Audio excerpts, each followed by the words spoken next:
కలియుగ దైవం శ్రీ వెంకటేశ్వర స్వామి లడ్డు ప్రసాదంపై ఆవు కొవ్వు అలాగే చేప నూనె కల్తీ జరిగిందంటూ హిందువుల మనోభావాలను దెబ్బతీసేలా మాట్లాడిన వారిపై కఠిన చర్యలు తీసుకోవాలని మాజీ మంత్రి పి రాజన్న దొర డిమాండ్ చేశారు.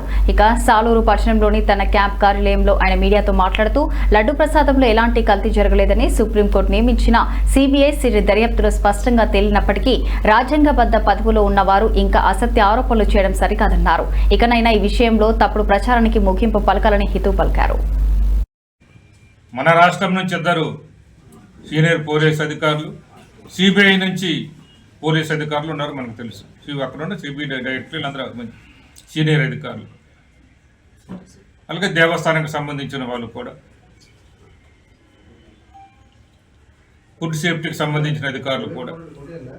నాగప్పుడు మతాలతో సంబంధం లేకుండా తినే ప్రసాదం తిరుపతి లడ్డు. ఆ విధంగా చాలా దేవస్థానాల్లోనూ భారతదేశంలో చాలా చోట్ల కూడా తయారు చేయాలని ప్రయత్నం చేసిన ఆ లడ్డుకున్న రుచి కానీ పవిత్రత కానీ ఆ లడ్డు మీద పరీక్షలు చేయించిన తర్వాత ఎన్డీడీబీ కానీ ఎన్డీఆర్ఐ కానీ,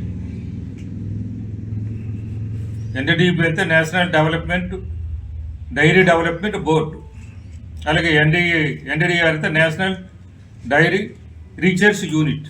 wills also suggest that the sciences of presence tallow అంటే కొవ్వు అనమాట, జంతువుల కొవ్వు.